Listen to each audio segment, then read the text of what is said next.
अयोध्या और भगवान श्री राम की कथा। अयोध्या भारत की प्राचीनतम और पवित्र नगरी है।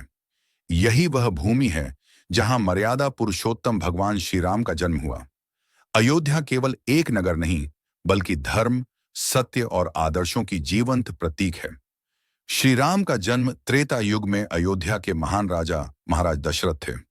वे धर्मपरायण और प्रजावत्सल थे, लेकिन उन्हें संतान नहीं थी।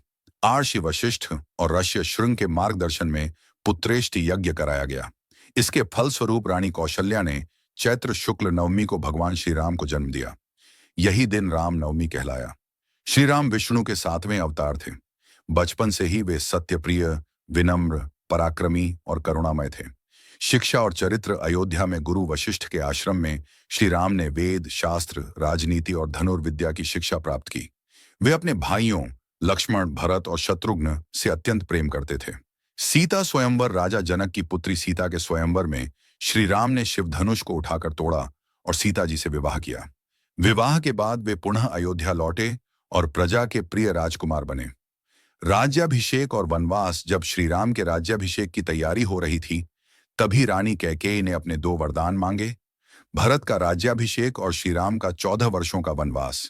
पिता की आज्ञा और धर्म की मर्यादा को निभाते हुए श्री राम ने बिना किसी विरोध के वनवास स्वीकार किया। माता सीता और भाई लक्ष्मण उनके साथ गए।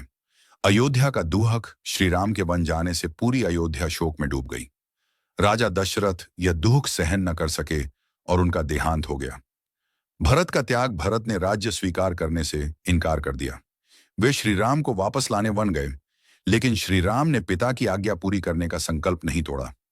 तब भरत ने श्री राम की खड़ाऊं अयोध्या में सिंहासन पर रखकर स्वयं तपस्वी की तरह राज्य चलाया।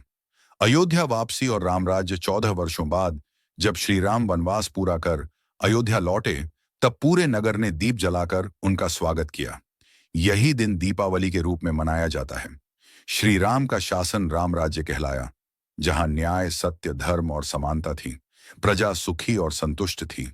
निष्कर्ष। अयोध्या और भगवान श्री राम की कथा हमें सिखाती है कि धर्म सर्वोपरि है, वचन पालन सबसे बड़ा कर्तव्य है, त्याग और प्रेम से ही आदर्श समाज बनता है। भगवान श्री राम केवल पूजनीय नहीं, बल्कि जीवन जीने की प्रेरणा है।